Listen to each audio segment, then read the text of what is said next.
to just kind of get us into our bodies here, I want to invite folks to, in seated, you can be seated, you could be standing, I'll be seated. We're going to do a little bit of movement together. So just kind of finding a space in your body. If you'd like to close your eyes, you can do so, whatever works for you. So just starting to note your breath here. And allowing your body to move with your breath, whether that's your chest rising or your belly expanding. And you can see if you want to exaggerate that movement. So I'm feeling my breath in my chest and then my belly. I'm just going to exaggerate that a little bit to feel into that. So a few breaths of that. And you can release the exaggeration and come back to your normal breathing. And we're going to start to do just some movement as your body asks you. So I'm starting with just some movement of my shoulders here, up and around. You're welcome to follow me or to follow your own body's requests. Switching sides, going forward and around with my shoulders. Let's bring up our hands if you're following me and shake them out. And with this shake, please join me if you haven't already. We're going to play a little bit with our speeds. So if you want to just choose one hand, that's fine. You can do both. Let's just call, shake at a normal pace. Well, I don't know if shaking is normal, but nonetheless, just at a kind of easy pace for you. And let's call this a 5. And then we're going to experiment bringing this pace up. So let's go up to something like an 8. So we're going at a scale of 1 to 10. So maybe an 8 is a little bit faster. And we can explore the 10 all the way up, just that total shake, and bringing it back down.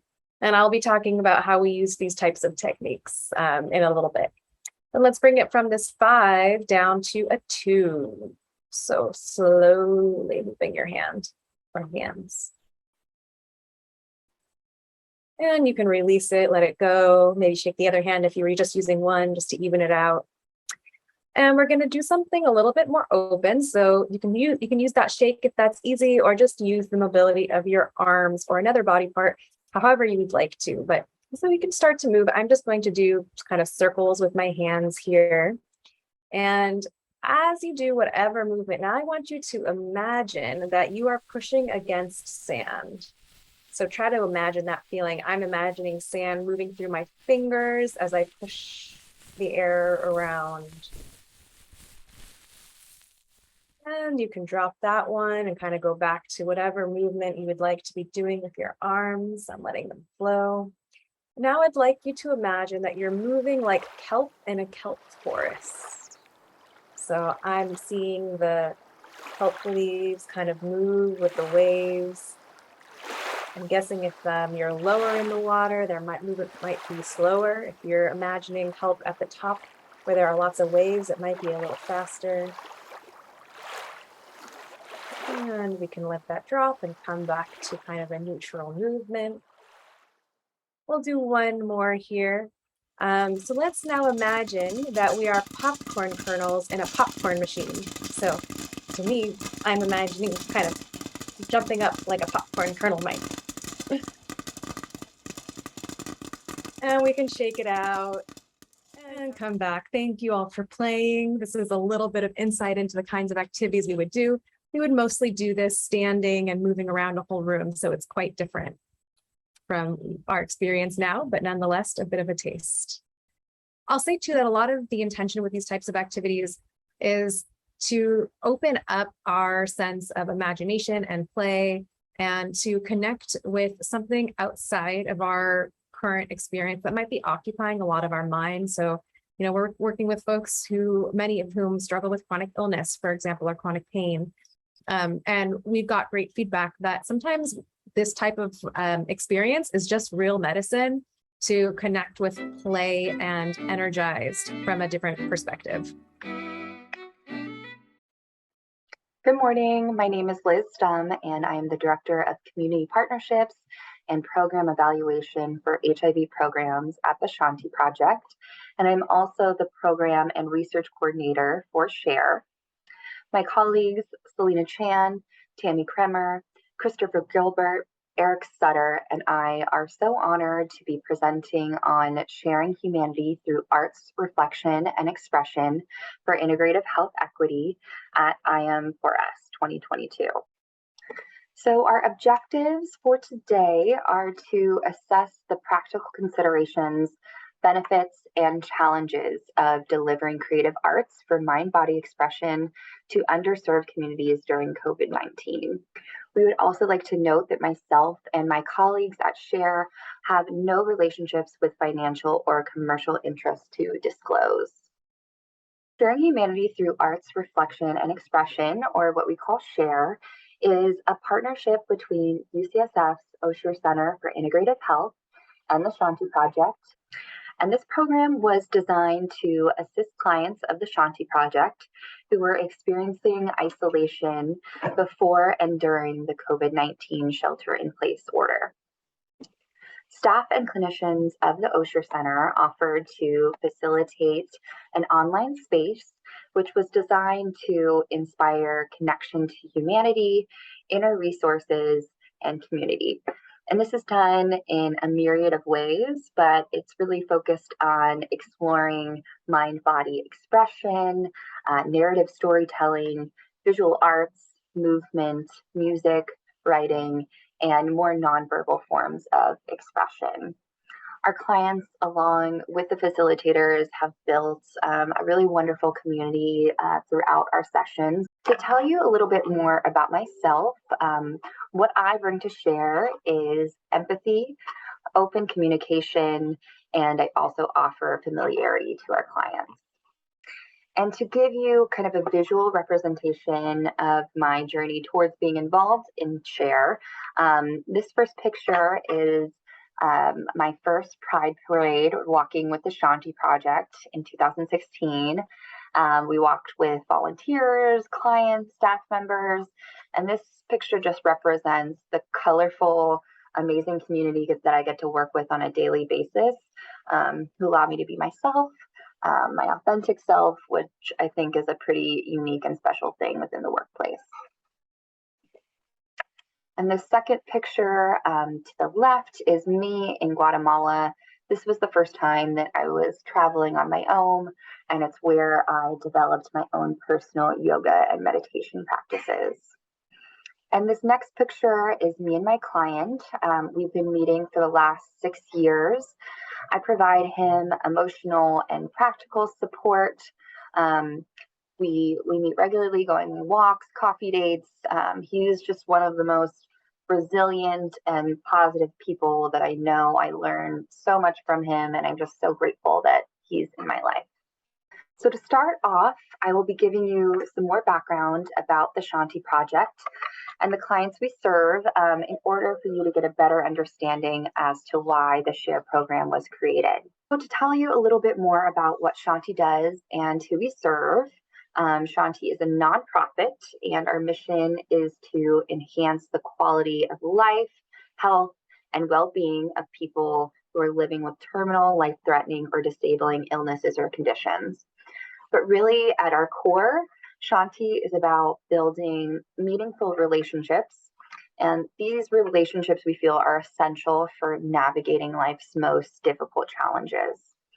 We're able to do this through a continuum of holistic services, which include in-home and on-site patient and care navigation, emotional and practical support, which is provided by staff and our peer support volunteers.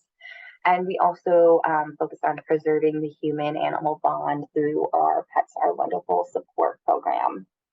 So over the last year, Shanti served about 4,000 San Franciscans, and over 1,000 people volunteered providing emotional and practical support to our clients.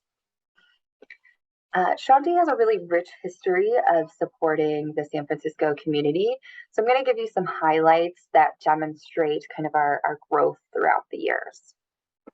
So Shanti was founded in 1974 by Dr. Charles Garfield.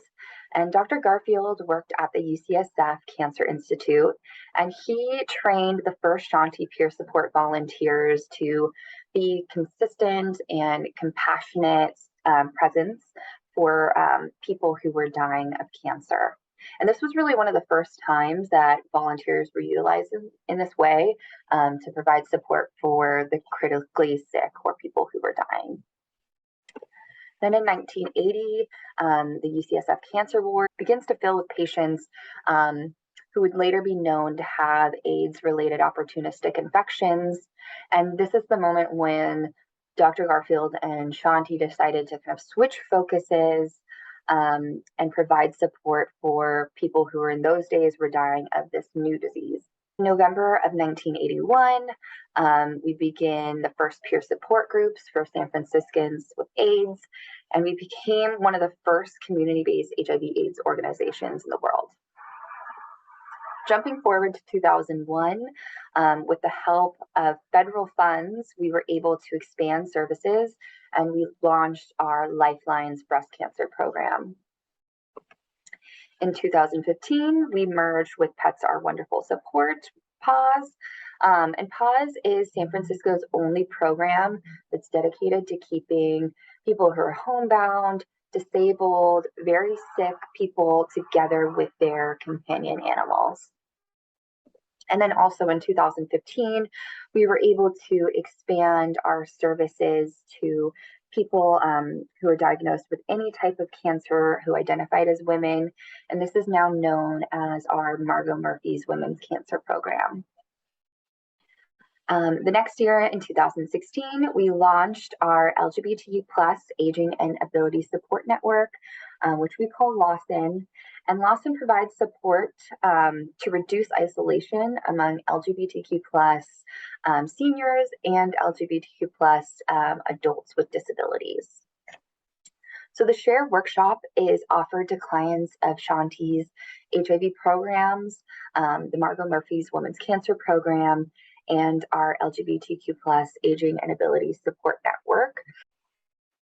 So in our HIV programs department, we serve people living with HIV and or HCV, about 300 clients per year. All of our clients are people living with very little income.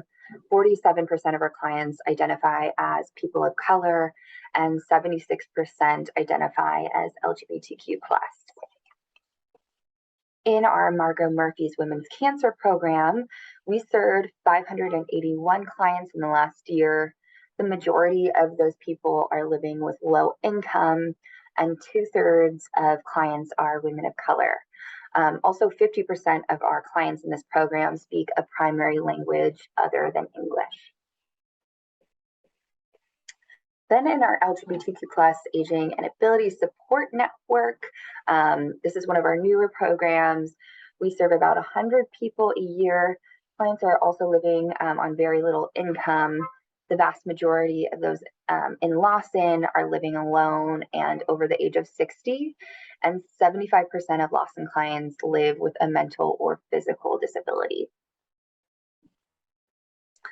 So Shanti is a Sanskrit word that means inner peace or tranquility. And we feel like it's a really appropriate name since ultimately all of Shanti's direct service and educational programs are aimed at easing the burdens and improving the well-being of people in difficult life situations.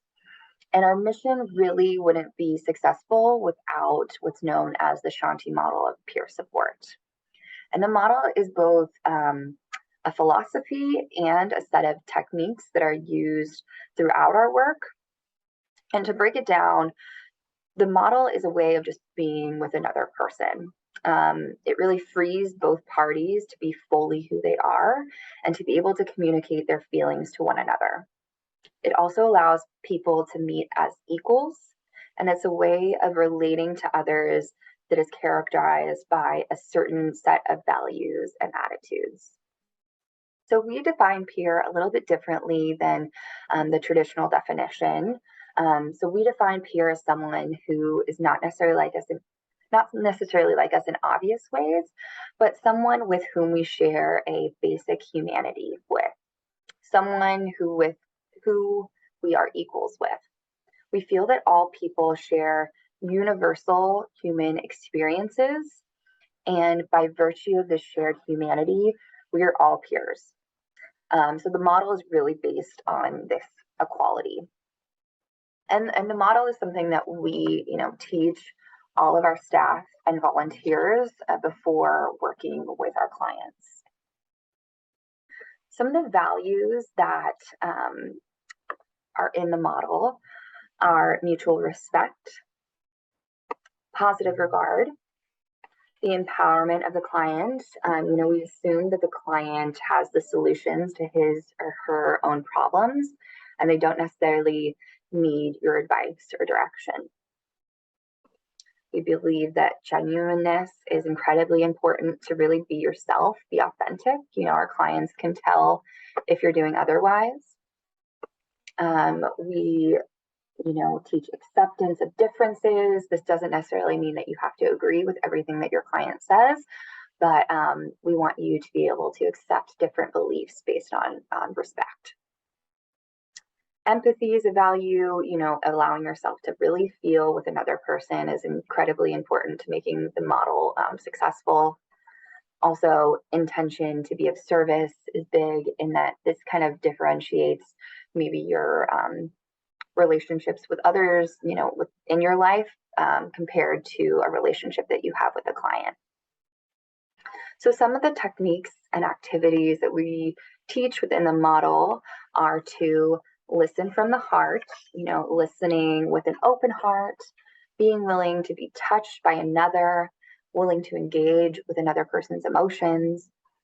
We ask that you speak from the heart, really speaking authentically, being true to yourself with honest self-expression, and acting from the heart in service to another person, acting based on compassion, caring, and that intention to be of service really does make the difference. So the Shanti model is really what sets us apart from other organizations in the system of care and allows Shanti staff and volunteers to build these really trusting, honest, and long-lasting relationships with our clients. So next, I just wanted to share our programs resource page, and this is on the Shanti website. So we update our workshop schedule with different resources, materials. We even have a collaborative playlist that like each, client contributed to. So that's all up on the Shanti website at shanti.org/share. Encourage you to kind of check out these different resources that are updated, some really good things on there. And then next, I wanted to share a quote from a Shanti client who participated in our workshop. They said that a welcoming atmosphere that encourages different ways of expression and community building. Another client shared that when people share a vulnerable part of themselves, it opens trust for others to share, ultimately strengthening a sense of community. That's what I'm all about. And thank you so much. And next I'm going to pass it over to Selena Chan. Good morning, everyone. My name is Selena Chan, and I serve as the PI and Program Director for SHARE. I also serve as a lead facilitator. And what I bring to SHARE is I love visual storytelling and metaphors. I like connecting resources and people. And in my job as an integrative psychiatrist, I also love learning what each person finds meaningful and why for their well-being. At the UCSF Osher Center for Integrative Health, I serve as Associate Director of Clinical Programs, and I'm on core faculty as an assistant professor. So this story starts with my father, an astronomy enthusiast, a Western-trained pharmacist and toxicologist, who values physical, objective, and scientific evidence. And my mother, who always believed in not astronomy, but astrology, her trust for Eastern wisdom traditions, to take care of my family's collective well-being. My parents named me Selena because in ancient Greek mythology, Selene pulled the moon across the night sky to illuminate landscapes. And I find it kind of serendipitous that my daily clinical work involves expanding to a holistic aerial viewpoint to identify constellations in the mind and body. This is a sculpture I made when I was 8 years old, and I loved building all the pieces of the vegetables and then putting them together. And I think it informs my work. Every year we had a tradition, no matter where I was in the world, to come to Yosemite Park, find this tree at Olmsted Point in the High Sierras. And this tree is really meaningful because my dad used it as a yardstick. You can see I grow up, my dad gets older, I have new members of my family, and the tree also ages through time. As a second generation American-born Chinese, different for what my dad will say, he is a Chinese-born American. I grew up between Philadelphia and Singapore. And with that, I learned how positionality and culture influence healing. After college, I worked at an integrative medicine center at the University of Pittsburgh Medical Center. And here you see Dr. Ron Glick doing Tai Chi every morning and provided the wonderful opportunity for me to be a research associate there, where I learned more about the body's inherent healing potential, and I coordinated medical student rotations. This is in Arizona, where I did my training. And osteopathic medicine actually shares a lot of the core tenets that integrative medicine does. We get 200 to 300 hours of hands-on practice in osteopathic manual therapies. With that practice, we get a hands-on approach to learning about the bidirectional mind-body pathways that assist us with diagnosis and treatment. I really enjoyed being part of the Andrew Weil Center for Integrative Medicine elective rotation. My clinical training in conventional psychiatry was really foundational to learning how to address the root causes of illness with modern biomedical therapies and psychotherapy. I trained in community healthcare settings and safety net hospitals, and that highlighted the importance of personalized, culturally relevant, high yield and accessible treatments. I wanted more hands-on training in the practice of integrative health though. And so that's where I was just so thrilled to complete a 2-year clinical fellowship in integrative medicine at the UCSF Osher Center. Every year we went to Yosemite Park, so coming back home to San Francisco, even though I had never lived in San Francisco, was very meaningful. All throughout my life, I've also been a planner, despite having to make different moves and needing to be very adaptable. And so I have thought that life works in this way, that you just go from start to finish. But I think during the pandemic, it really highlights how life actually works. And here's an example of a BBC newscaster who live streams from home. And there's a really special moment where we see another dimension of her whole person being, with her daughter opening the door during the live broadcast. The stone, it's called labradorite. It's an iridescent stone that in different lights, it shows different colors. And I think people are like that as well.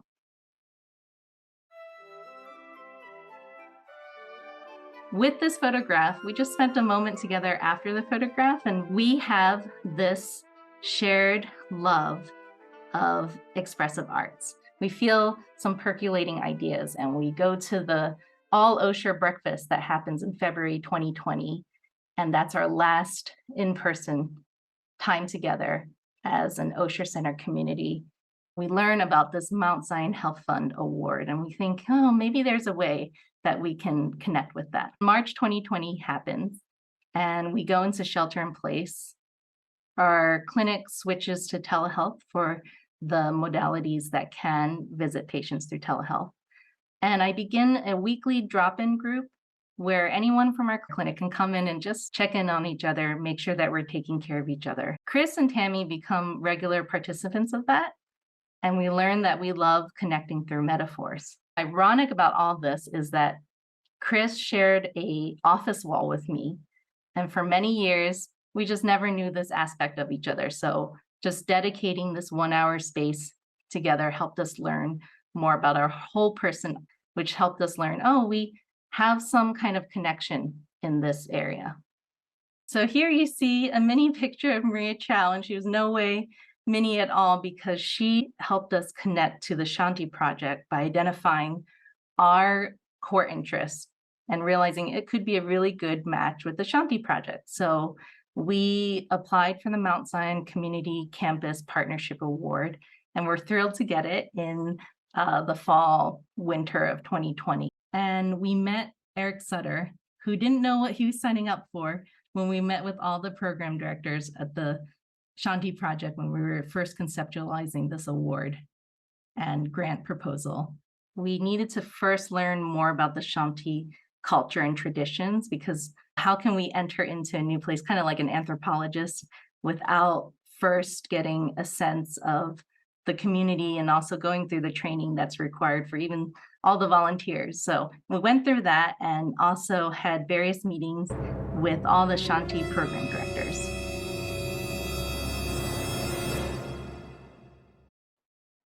Hi, I'm Eric Sutter, Shanti's Senior Director of Programs. The attributes I bring to SHARE are openness, flexibility, and cross-cultural translation. This first picture shows me sticking my tongue out while hanging out with my brother and cousins about 30 years ago. I was adopted by a Chinese family just after birth, and my upbringing was somewhat unconventional.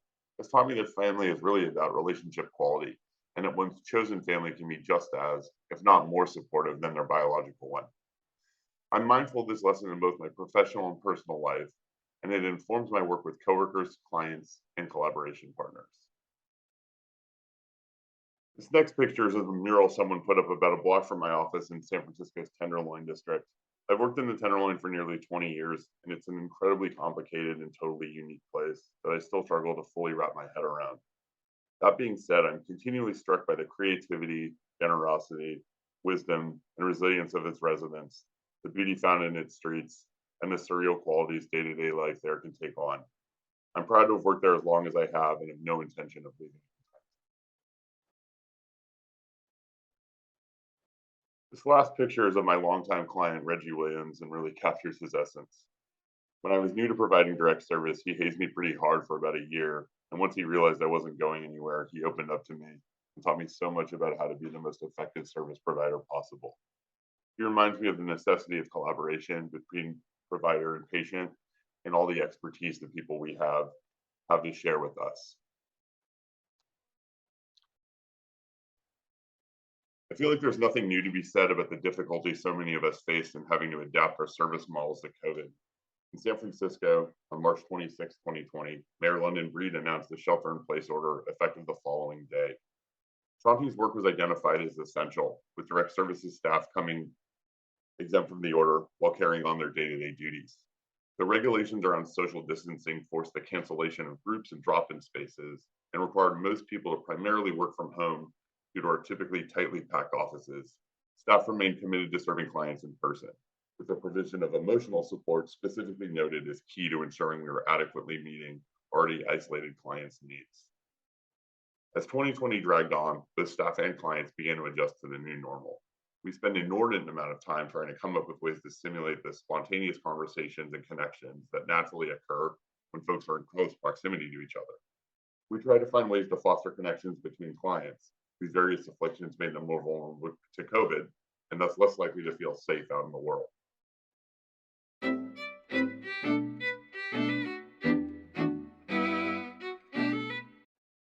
A piece of the solution to both these problems came in the late summer of 2020, when I was asked to attend a meeting with some folks from UCSF who were interested in a potential collaboration with Shanti to bring opportunities for creative expression to our clients. I knew very little about the Osher Center's work going in, but I came out of that meeting as the organizational lead in the collaboration. As I began working with Selena, Tammy, and Chris on our grant proposal, I realized a few things. Their collective experience was incredibly relevant to our approach to client care and staff support. We had a lot to learn from each other, and this was going to be a lot more work than I had initially estimated. As the proposal took shape, we developed a plan to engage 40 to 50 Shanti staff and clients in workshops designed to improve their quality of life by reducing isolation, fostering connection, and learning tools to help cope with stress. In late 2020, we found out our proposal was funded by the Mount Zion Health Fund and promptly got to work designing our first series of workshops for staff. We started leading wellness retreats to first take care of the staff at the Shanti Project who had been taking care of everyone, all the clients and the organization during the pandemic. These launched in the spring of 2021 with the stated goals of building community across previously siloed programs, giving staff an opportunity to personally experience SHARE so they could better promote it to their clients, expanding on staff self-care practices, identifying current client needs, and shaping the development and continual adaptation of the program. The staff workshop series took off immediately, drawing participants from all over the organization and providing a much needed opportunity for staff connection and learning. It was really the right thing at the right time. The sessions were so successful that the group of participants kept meeting after the workshop was over, and supporting the product became more work than I could handle. That's my friend and colleague Liz, if she could help out. Coming off the rousing success of the pilot, we assumed the client series would go just as smoothly. We're not quite correct. A major piece of the initial proposal was that workshop participants would receive a free tablet to ensure that they could attend a weekly video conference and also use it to go to telehealth appointments, connect with friends and providers, watch TV, and check email. What we learned was that only clients who had already had a peripheral for accessing the internet were really interested in participating in the workshop.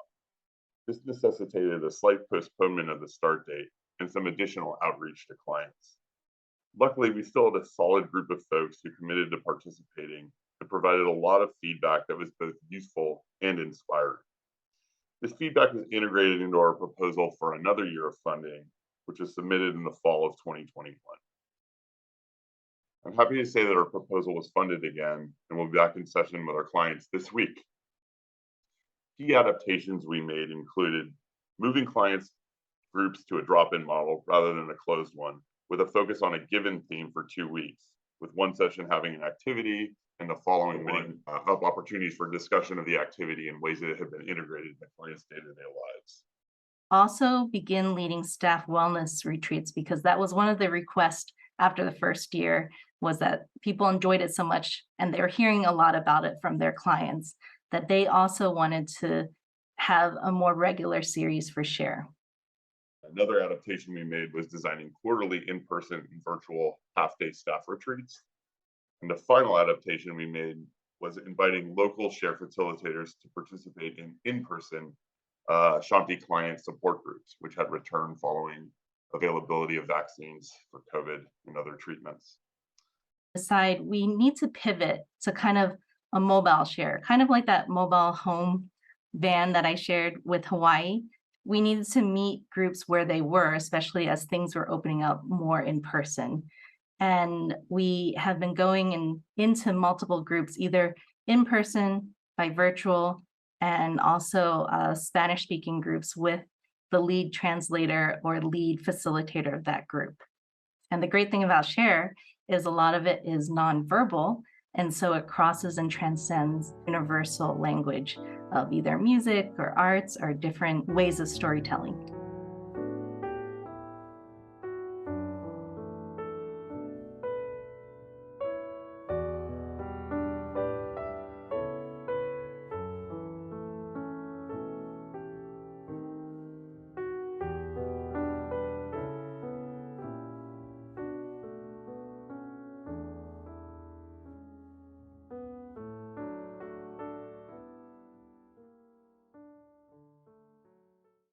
I'll leave you with this piece of feedback from one of the program participants.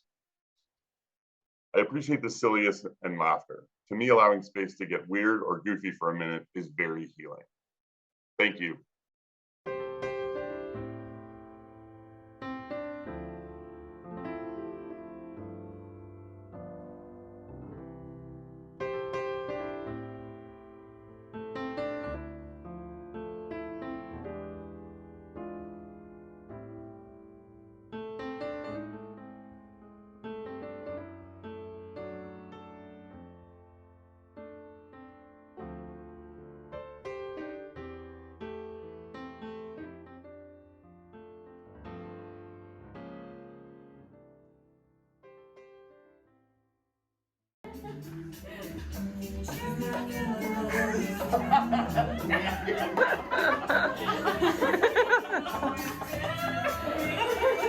Thank you for your willingness to be silly.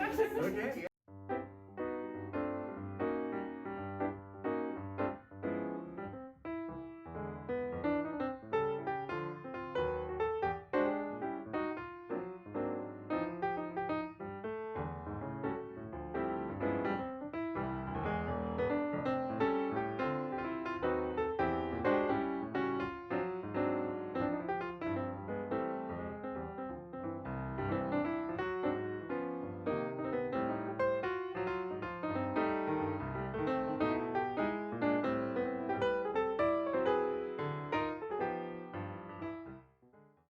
This is Xavier DeFrepeles, better known as Fantastic Negrito.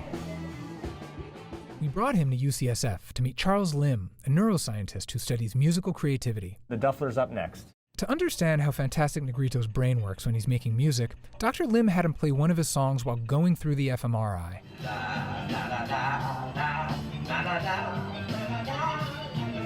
So how did his brain respond? The areas that process sensory and motor skills, along with sounds, lit up. You can see them here in red and yellow. Makes sense, right? But here's the really interesting part.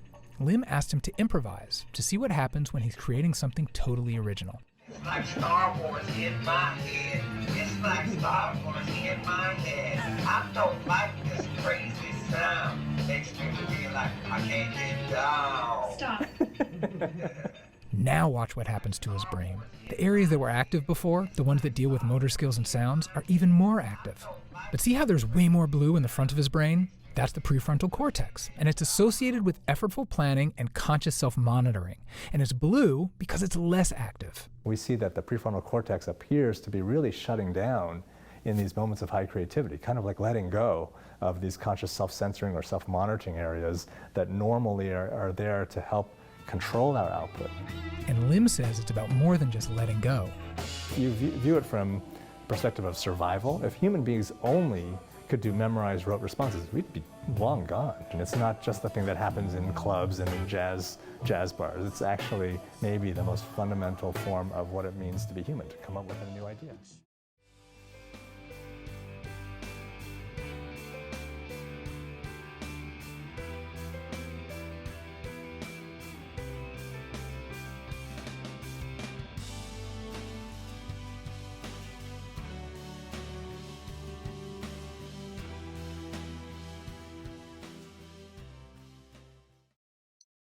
Hi, everyone. My name is Tammy Kramer, and I'm happy to be here today to discuss mostly the expressive arts aspect of SHARE.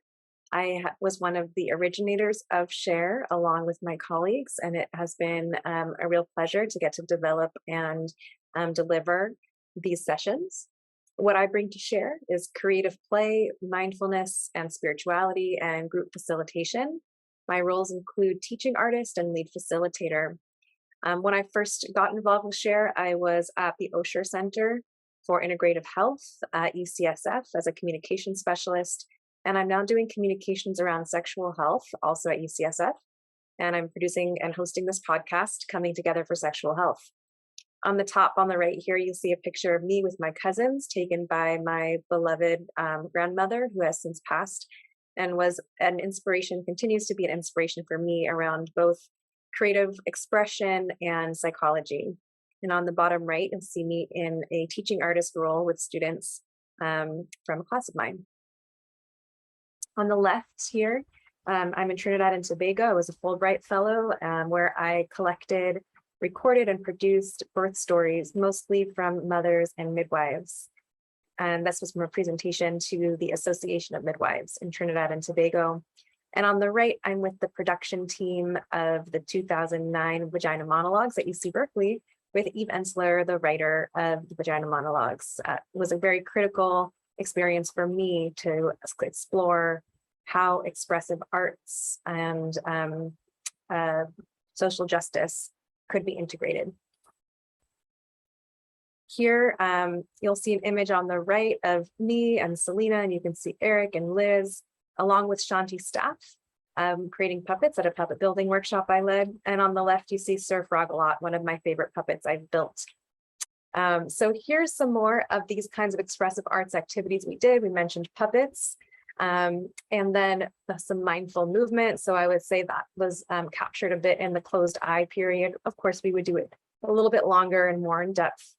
Guided meditation, playful movement games, and I really draw a lot from Theater of the Oppressed by Auguste Boal. So just want to note that lineage. So this is a video from our presentation at the International Congress on Integrative Medicine and Health. Start to take in the other participants in the room, maybe make eye contact, you can smile, or if you feel so, you can frown. Now let's take it up a few notches to a 7, with care. If we bump, well. So I asked folks after doing about 5 to 10 minutes of movement, what they experienced. And here are some words that they shared. Warmth, connection, vulnerable, energized, under trust, creative, energy, fun, smiles, yeah, spontaneous. Here is an example of a creative story that we put together. This was with clients of Shanti Project, where I asked the group to think of some images. I pulled images from Google Images in real time. So trying to match what I found online to what people were imagining. And then together we added words and created a story. And it led to this funny cartoon type of deal. Also had these playlists created through Spotify that were shared with clients and that we as facilitators would add to. So there's this repository of music that people are welcome to take advantage of when they want to, connect with us outside of the time of the session. So that there's some continuity. Selena put together this awesome SHARE Toolkit that we've gotten so much great feedback about from both clients and from staff. I noticed for clients, it felt I could see their gratitude in a sense of kind of like affirmation and visibility in them, that they were able to receive something like this. So on the top left, there's a notebook. There's my favorite item, which is one of the pens, a light up pen. I'm a nighttime journaler, so it's been a game changer for me. Highly recommend it if you're a nighttime journaler as well. There's some markers, a little finger trap to play with. Then on the right, there's headphones, and there are some sensory toys. So there's something based on acupuncture where you can move it kind of like a ring, you move up and down your finger. These little plastic containers intended to add something that could, elicit a nice response. So something calming like lavender leaves or perhaps coffee grinds that folks could pull out and have a way to connect with their physical experience as a way to de-stress. On the bottom right, there is a whiteboard, and on the left, there is a thermometer, which was used as part of biofeedback demonstrations. And you'll be hearing later in this presentation from Chris Gilbert about biofeedback. In our sessions, we had folks hold on to the thermometer and watch as their temperature went up and down based on their state of mind as a way to learn about how they can understand or connect with their own body's signals. So here's some more participant feedback. The kit itself made me value my creative self again after frontline cancer treatment.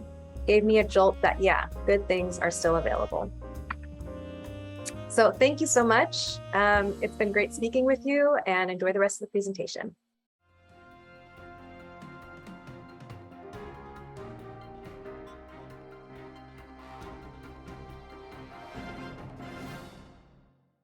Hello, this is Chris Gilbert. I'm part of the SHARE crew. I've been with them since about 3 years ago when we started. I'm a psychologist. I worked at UCSF for several years, doing biofeedback primarily. Before that, I was at Kaiser Permanente, full-time psychologist in the chronic pain department. And I learned a lot about chronic pain and suffering and ways that a person can regulate their emotions better. That's what it amounts to. A long background in working with panic attacks and acute anxiety, with psychosomatic disorders, where the body seems to be out of sync with reality, so to speak. As their reactions are fight or flight, yet the situation is not that dire. Most of my publications have been about breathing, so I seem to be really devoted to the topic, and I've been using biofeedback for over 40 years. So it's really handy to be able to monitor the body and to show the person whose body it is what's happening as they focus on different emotional memories and ways to control themselves. I'll start off with a few slides showing breathing patterns. It's easier to see a line on the screen than to have me put it into words. And I'll give you a sample of what I like to talk to the share groups about, among other things, is regulating the breathing in case they can take advantage of it. What you see here is actually a record of the CO2 coming out of the nostrils, and the line rises as the person exhales, goes down as the person inhales. It's one of several ways to monitor a person's breathing, and they can either see the display screen or I can watch it and tell them what's happening. And this is a perfectly normal breathing pattern, which is between 14 and 16 breaths per minute, a little faster than is optimal, but still the height of each breath is about equal to the next breath, and it goes out easily with a little taper off at the end. Nothing wrong with this. If people breathe this way all the time, except when they're running or fighting or shouting, their life would be a lot better. Here, by contrast, is same kind of record. The person was somewhat over anxious. They referred to me for breathing problems and panic attacks and hyperventilation and so forth. Looks very different. You can see each breath is kind of ragged. They reverse a breath and go back to inhale and exhale at odd moments. But they'd already learned to regulate the breathing with my guidance. It's about this point I said, please slow down your breathing. You know how to do this. Breathe out slowly. Take your time. This is not an emergency. You're not facing a combat situation. You don't have to run away. So the breathing quickly became more normal. And this has advantages to the brain, to the body, all kinds of things.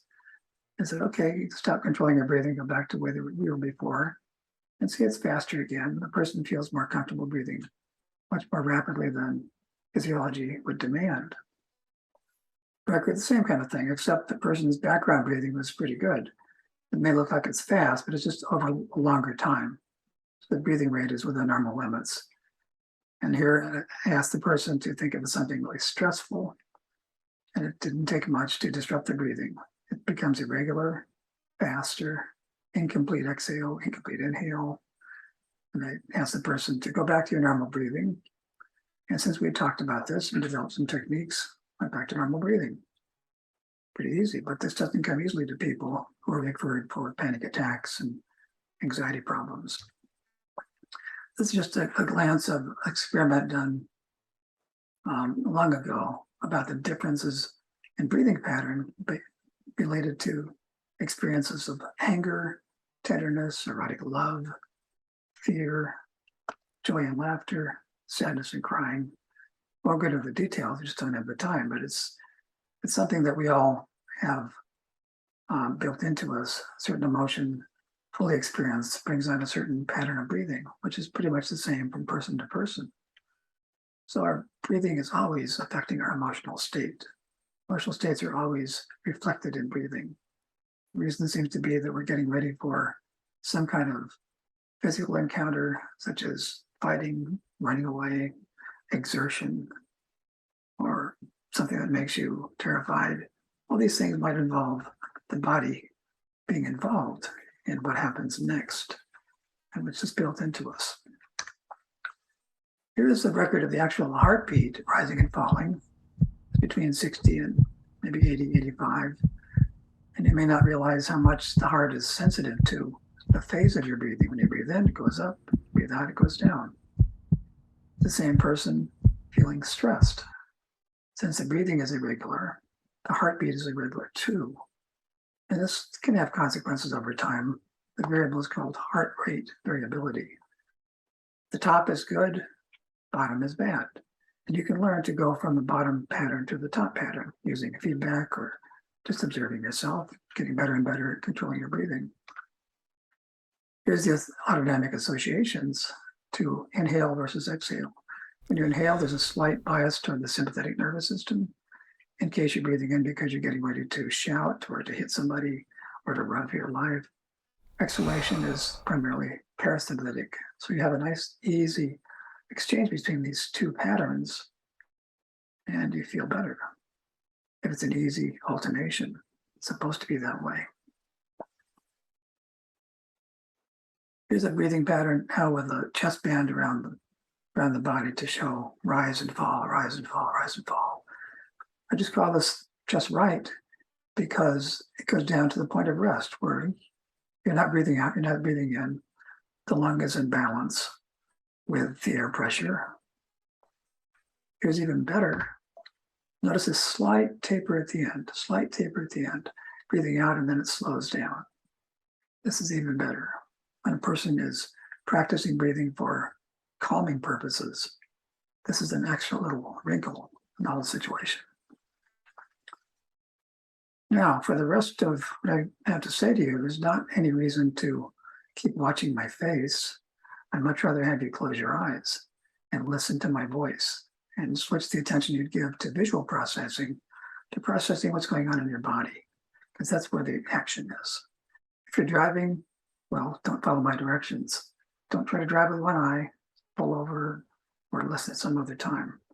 It really requires, for best effects, that you close your eyes and bring your attention inside.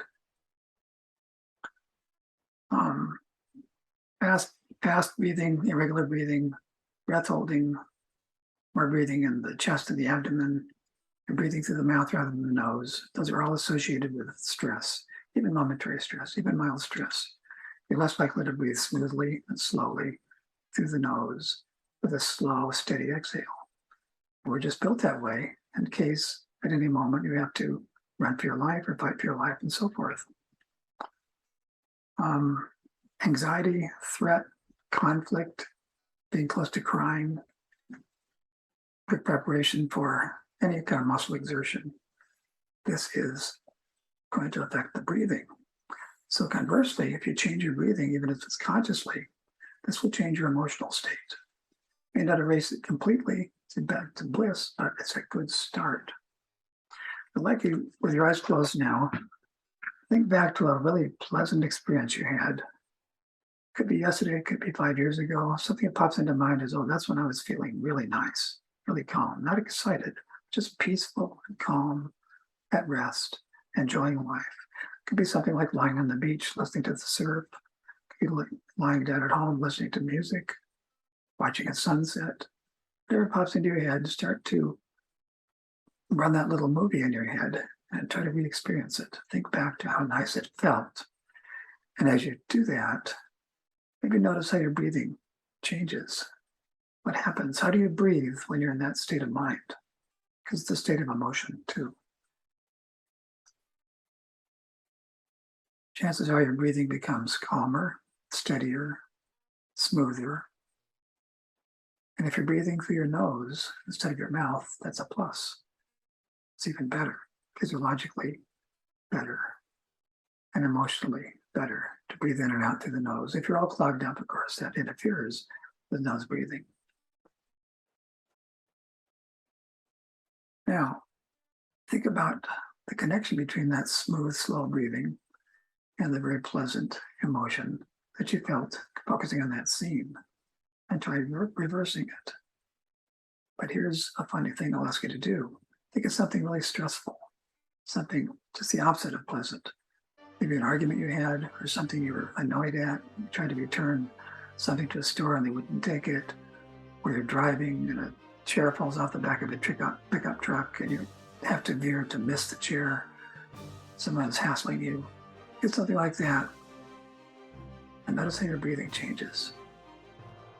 Keep your mind on that frustration or anger or fear, anxiety. If you can focus totally on it, you'll feel your breathing starting to become congruent with that emotion. It's very hard to continue to breathe calmly, but still be upset about something, because the brain is just not built that way. It wants to help you take action in case you have to.